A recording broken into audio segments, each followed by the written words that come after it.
Mistress Lys, Commander Aldin, it gives me great pleasure to formally welcome the city-state of Alamigo to the Eorzean Alliance. The pleasure is ours, Your Grace. I know I speak for all Alamegans when I say that we are glad of this chance to stand with our comrades of the Alliance.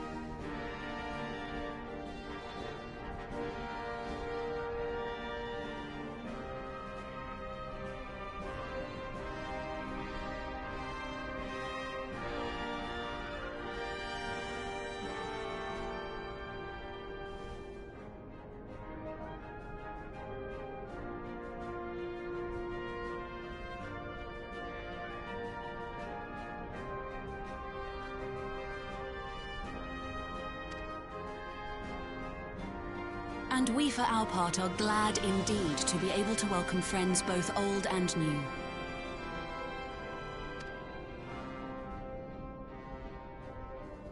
Lord Hien of Doma, at your service. Pray, accept my heartfelt thanks for your generous invitation. Nay, 'tis we who must thank you for journeying so far. And 'twould be remiss of me not to acknowledge the part the Scions of the Seventh Dawn have played in bringing all of us together. In times of great unrest, you and yours have been our constant companions, without whom we would not be here.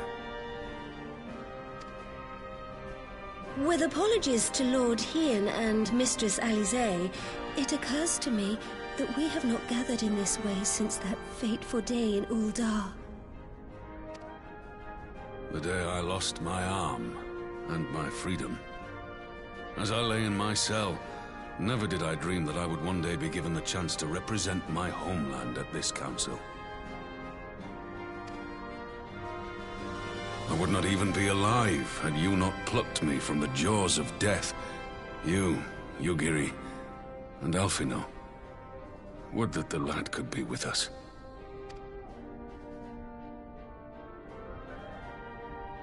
I too owe my presence here to Alphino, in so many ways. Until such time as he returns, I mean to carry on his good work as best I can.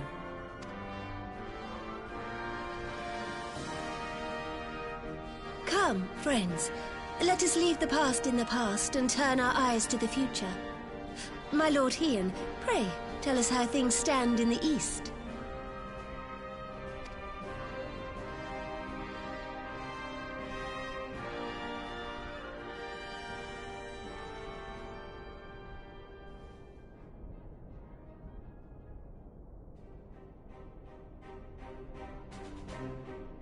Having heard the rumors of dissent in Garlemald, I dared to dream of a peaceable solution.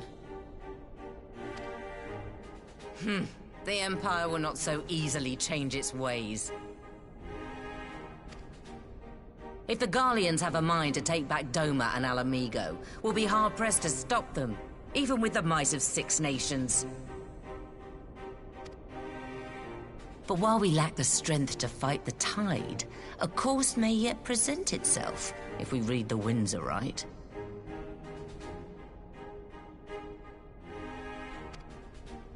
The winds suggest but one course to me. One which leads from the sea unto the river and thence to the source of all our woes. The Ascians. Indeed. All here have felt their blighted touch. It was the bringers of chaos who nurtured the Archbishop's tyrannical ambitions. They who bestowed upon him the secrets of summoning, as they have so many others before and since. And while they remain, we shall know no peace. Our objective is clear. The question is how to achieve it. That our enemy parades about in Xenos' skin poses problems in itself, but ere we get to them, how are we to infiltrate the Empire and get close enough to strike?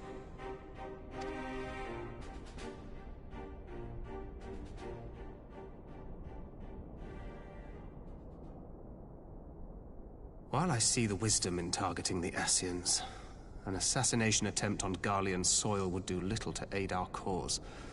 even were it to succeed. It's time we used our enemy's preferred tactic. Subterfuge.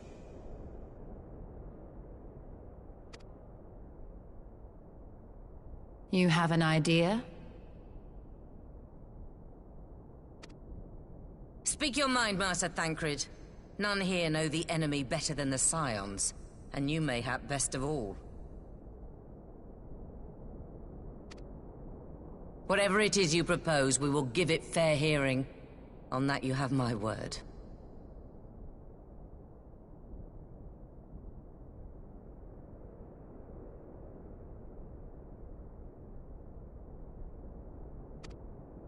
Very well, Admiral.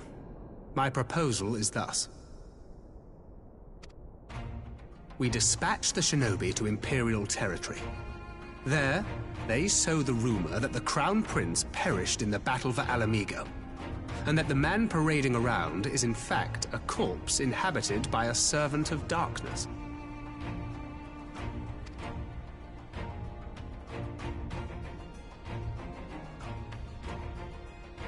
Well, it does have the ring of truth about it.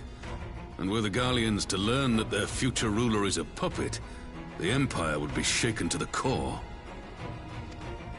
But at the risk of sounding stupid, would they actually believe such an unlikely story? I didn't. Ordinarily not. But prior to his miraculous recovery, rumors of Xenos' death had already begun to circulate around the Empire.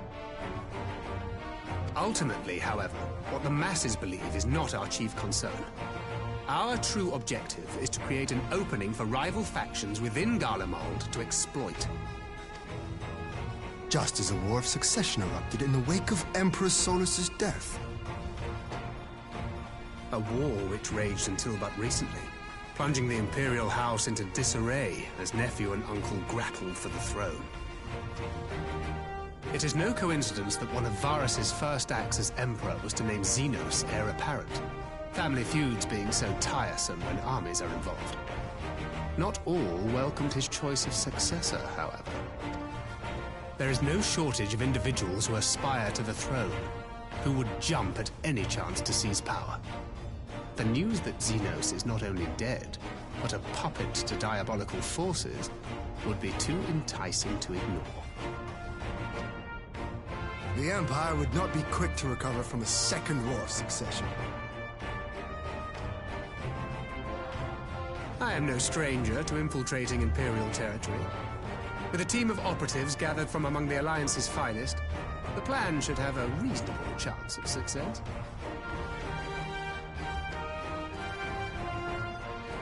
Doma already has shinobi in place throughout the provinces. We stand ready to act, and act we must. What say you all?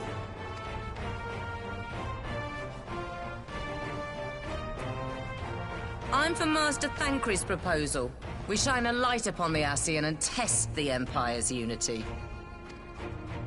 'Twas his plot that scuttled Doma's negotiations, was it not? Why then, if we can eliminate him, there may yet be a chance for peace. Let us wage this war of subterfuge, that we may one day lay down our arms. Gods know we never will while the Ascians remain.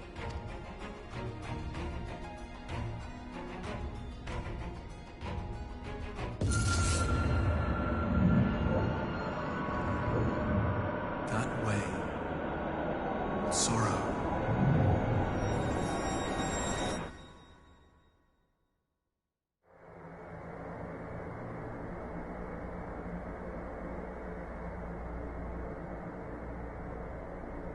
History must be changed.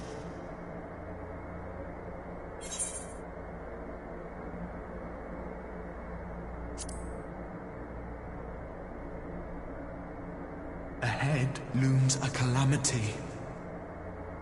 Ahead looms light, expunging all form and life.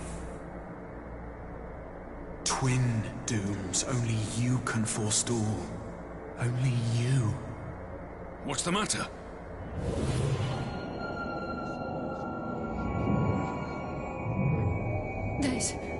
There's a voice. Spies in our midst? Nay, I sense no such presence. Let expanse contract. Eon become instant. Throw wide the gates that we may pass.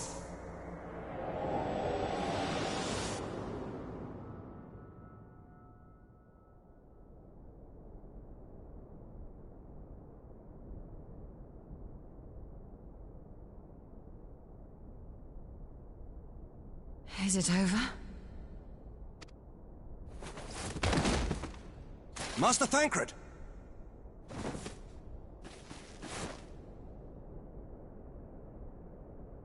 12 for Fend.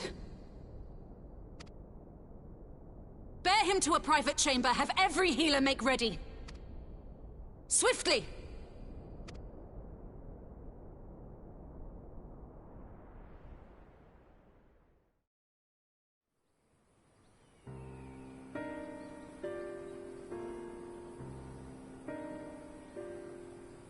Master Thancred remains in slumber. Though his vital signs appear stable, he's unresponsive. What could have done this? And why just him and not the others? I'm afraid we could not identify the cause, my lady. Our examinations revealed no wounds, nor the presence of any poisonous substances. Gods, that only makes it worse. You're to let us know the moment there's any change, all right?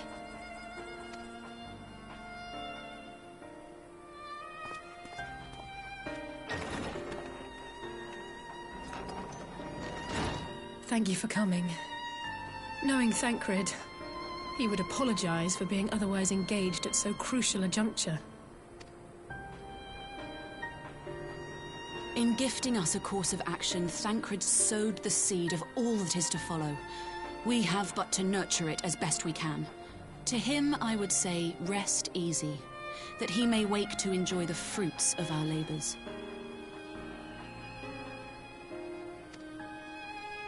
Now, the matter of the mysterious voice must not be forgotten. Will you tell me exactly what happened? Alize and I heard a voice in the moments before Thancred collapsed. It was accompanied by a severe headache, as if something were clutching at our minds. Did you experience the same thing?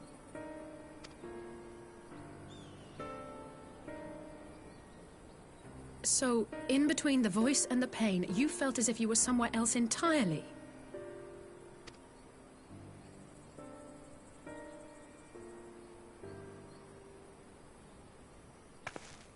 Your testimony confirms my suspicion. That which you experienced was, I believe, your soul being plucked from your flesh. Called.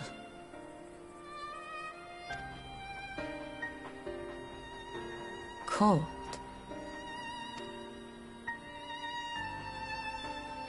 I myself examined Thancred. Reach out as I may, I could not sense in him the spark of life that is his soul.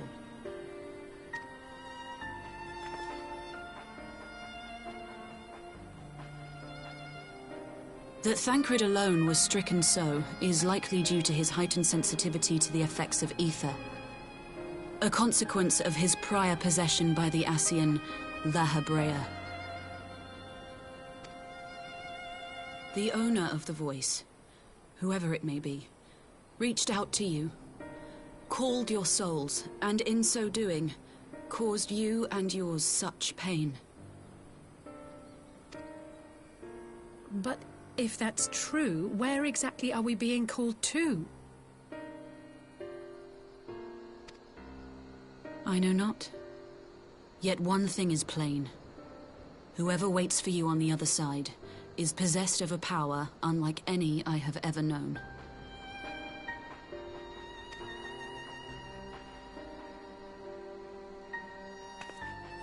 Forgive us, Lys, but may we leave Thancred in your care for a time?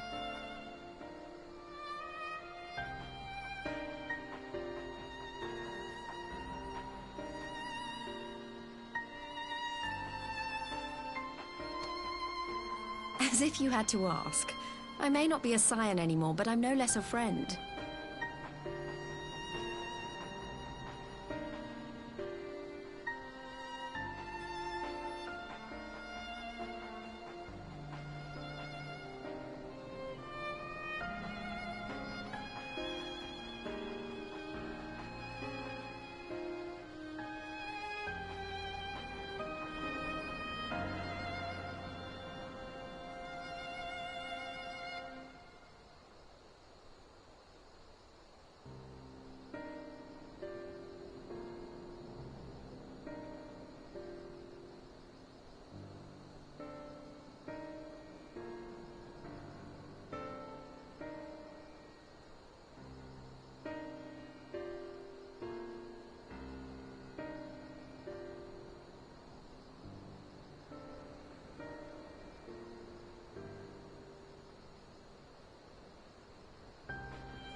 Don't worry.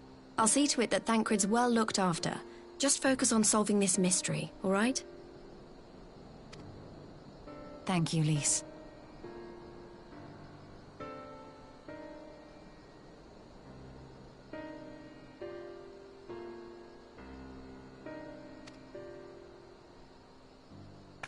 As the Elder Seedseer says, 'tis no ordinary individual we are dealing with. Nor can we discount the possibility of Ascian involvement.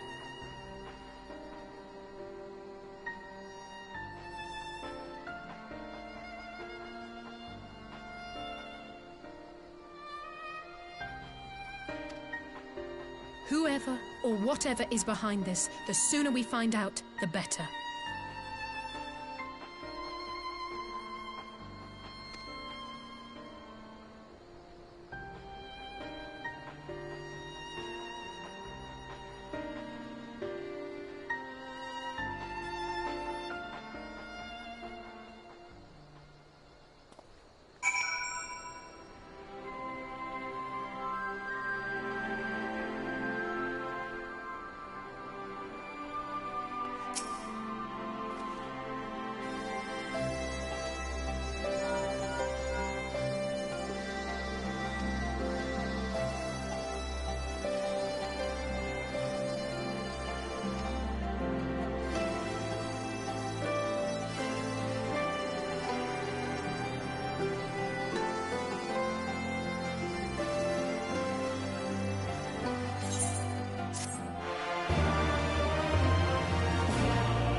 Would that our meeting were under happier circumstances. I judged the voice sufficient cause for concern even before you sent word of its effect on our comrade.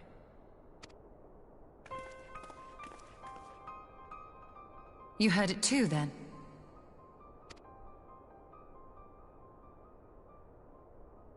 Aye. And all but certainly at the selfsame instant. Alas, pained as I was, I could make little sense of what few words did then reach mine ears.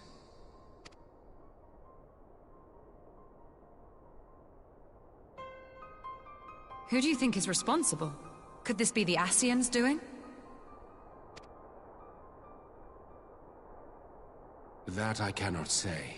Not when so little is known. Ere I indulge in speculation, I would examine Thancred with mine own eyes.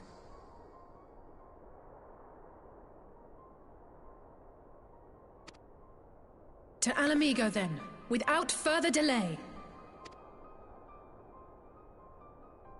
One other thing. During my visit to the Far East, I observed a strange phenomenon. Thou referest, I presume, to the localized reduction in etheric density. Well, that spares me the trouble of an explanation. Yes, I noted precisely that at two apparently unconnected locations. I take it the phenomenon is not limited to the Far East.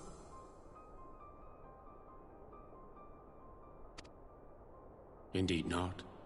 Of late, our agents charged with surveilling the beast tribes have spoken of little else.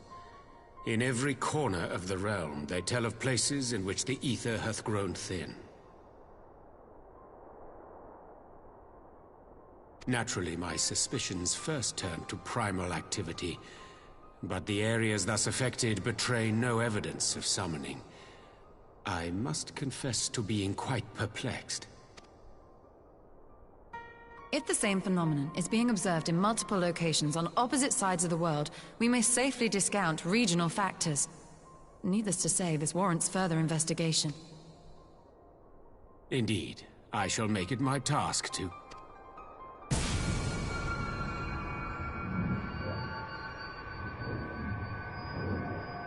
The voice.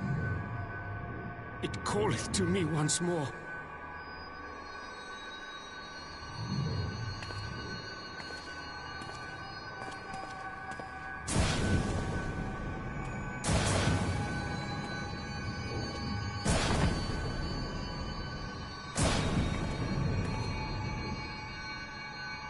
I hear it too.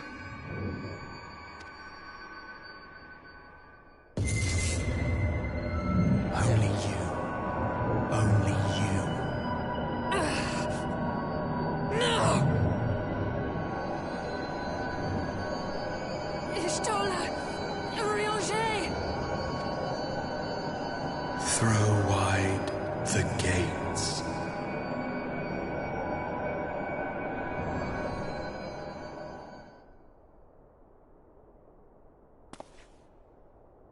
No! No, this can't be happening!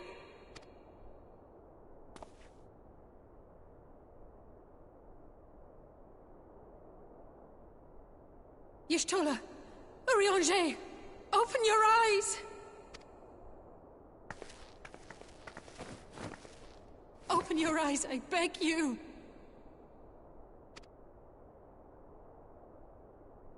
Say something! Anything! Not again.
Here he is, my lady.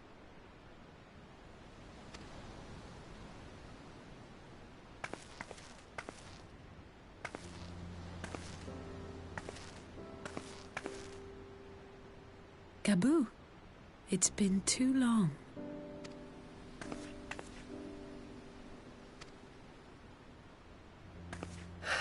I'm afraid there's been no change. If he can see or hear us, he has given no sign. I see. You're still fighting. I'm proud of you.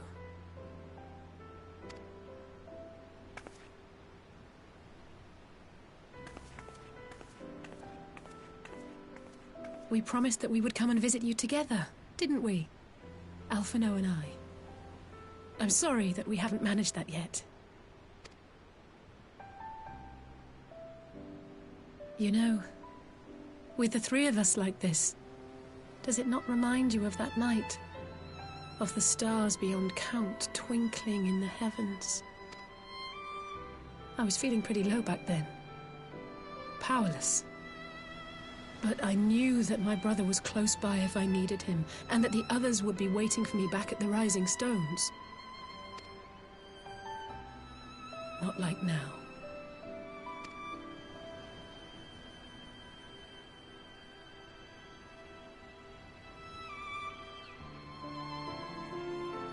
I've seen my share of trouble since coming to Eorzea. Been reminded again and again of my limitations, of how little I can change about this world. And I've come to know the sorrow of parting all too well.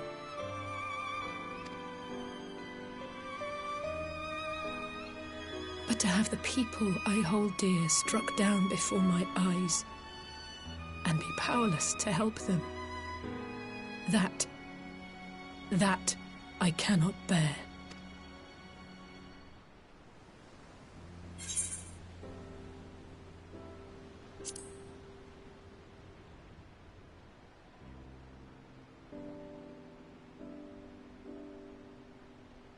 And for that, I am grateful.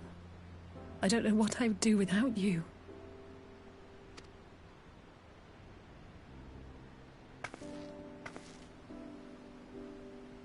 Well, that's more than enough brooding for one day.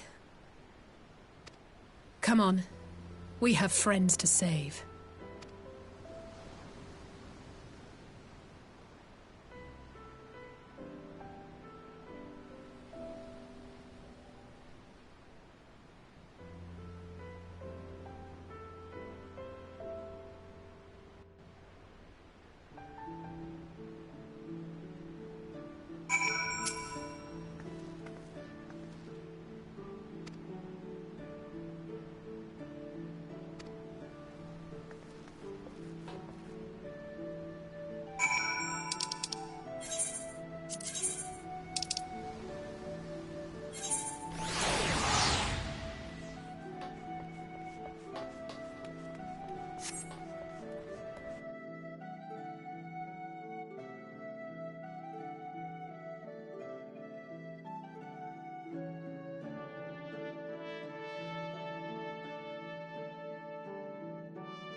The populares no longer present an obstacle.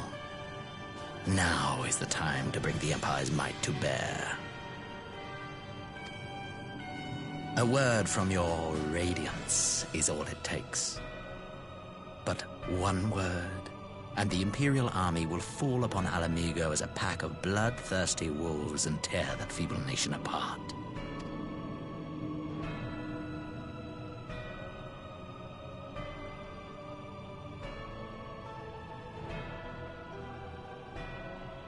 Have you no words for me? Despite the lengths I go to, an emissary playing the part of a fool. When first I took this face, I swore to use all of my knowledge, all of my power, to further the cause of the Empire. My deeds stand testament to my commitment.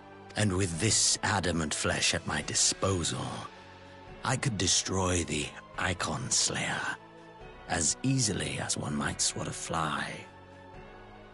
Why do you hesitate?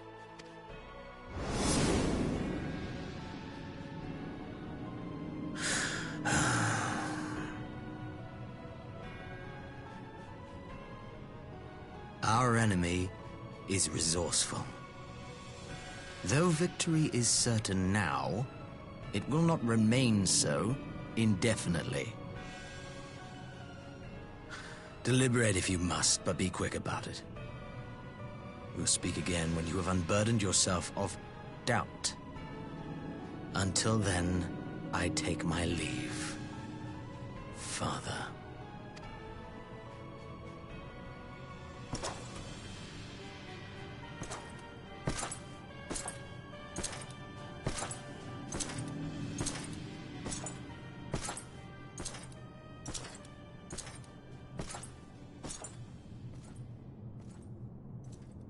I should be the one to sigh.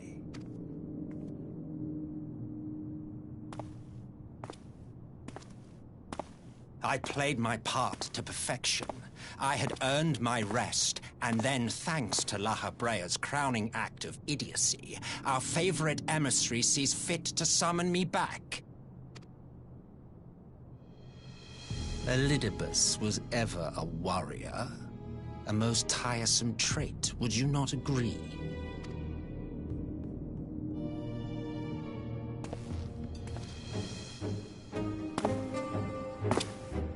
What? Have you no words for me either? No matter.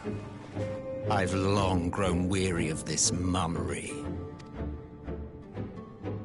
Now, my dearest grandson, let me remind you of your place in the simplest of terms.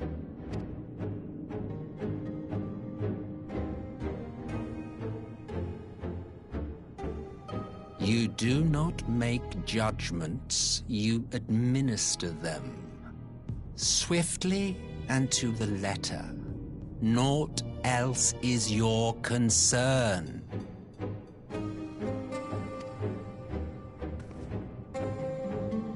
Elidibus may be an insufferable bore, but he is no fool.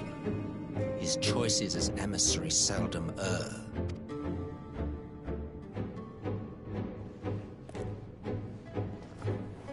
If aught threatens the balance twixt light and dark, it falls to you to remove it. Be it by your own hands or by your armies, you have ample means at your disposal.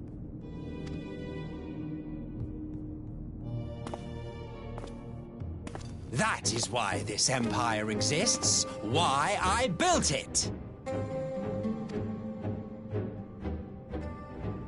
Oh dear, have I touched a nerve?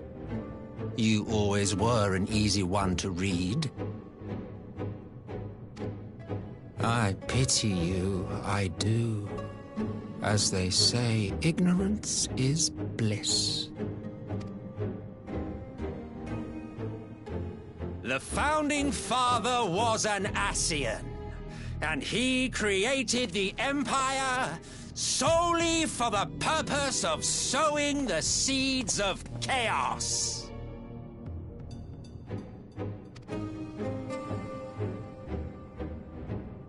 Don't take it personally. I merely do my duty.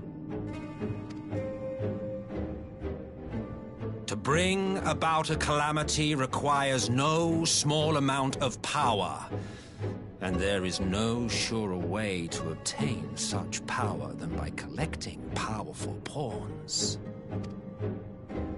To that end, I have labored long and hard, and I must say I am quite pleased with my handiwork, paltry though it seems in comparison to Alag.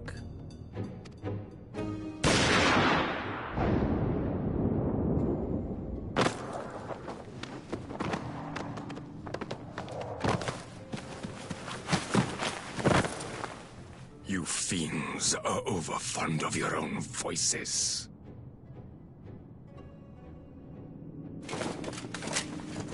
Mark me, Ascian. Man is the master of his own destiny.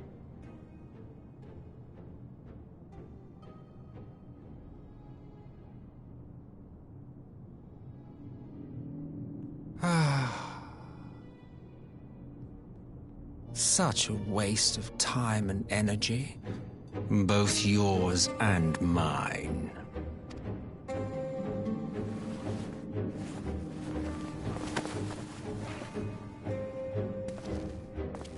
Lest you forget you are Emperor now. If you wish to spout drivel about man's destiny, save it for the masses. It will serve to give them a sense of purpose, and you pliant pieces for the game.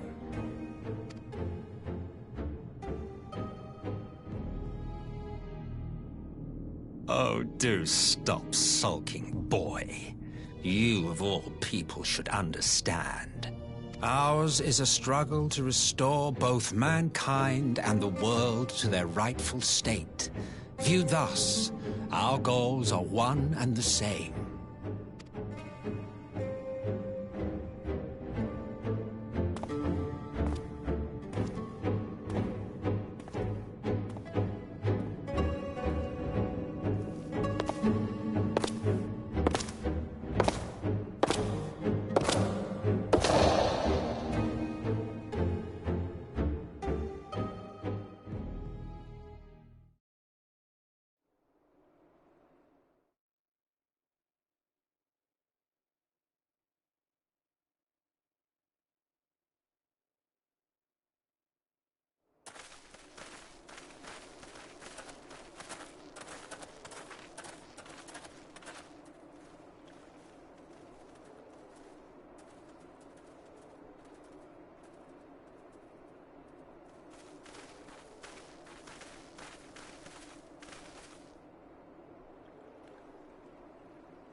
I'm glad you've come, though I'm afraid there's little in the way of good news. After you left, we reached out to both the Alchemists Guild and Stillglade Fane and attempted all manner of treatments.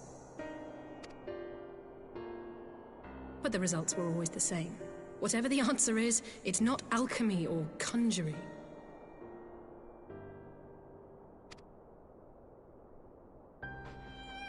Why did it have to be Y'shtola and Urianger and not me? Out of all of us, they are the ones who could feasibly have solved this puzzle. And Elfino's still missing. God, it's all going wrong. Where do we even start? A grave situation indeed. Might I be of some assistance?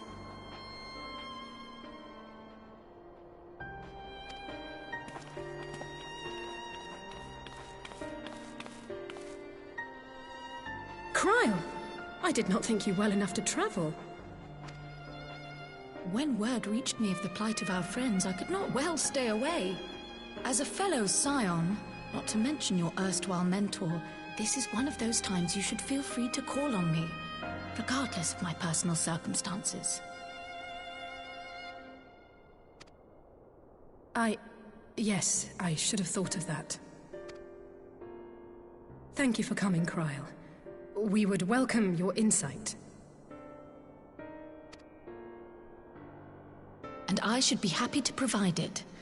Now, what's this I hear about Alphino heading into Imperial territory? That boy always did have some funny ideas. Do you remember the speech he gave when he was accepted to the Studium?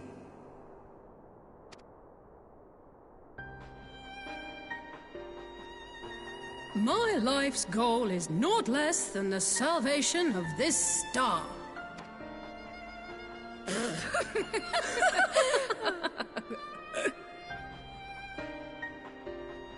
That particular grand pronouncement has been a source of great embarrassment to him, as you know. But the fact of the matter is, he meant every word and has lived his life accordingly. Yes, he remains altruistic to a fault. But I'm worried he was too fixated on his goals to see the dangers, as has happened before. You needn't be so concerned. Though his values remain the same, Alphino is not the blinkered boy he once was. Slowly but surely his eyes have been opened, thanks to a certain someone. A certain someone whom he'd be mortified to learn had heard about his little speech. Mum's the word, eh?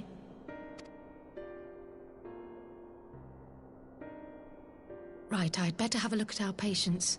They're in the infirmary, I assume. I'll need absolute quiet, so it would be best if I did this alone. If you'll excuse me.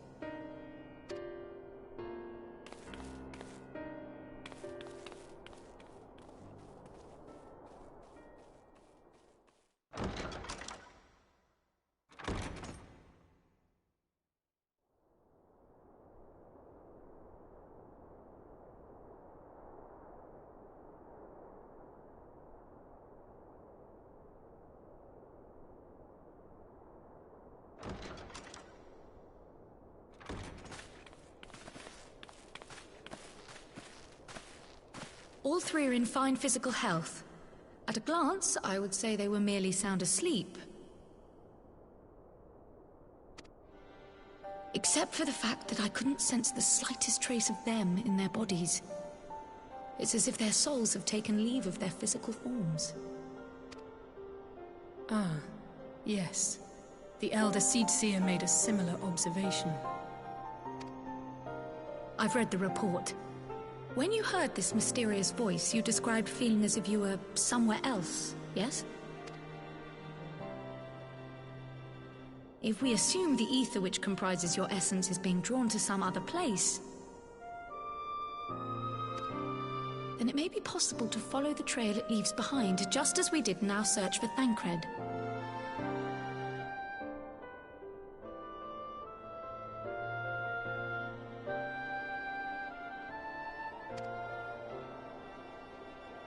I wasn't around for that, but I can't imagine it was easy.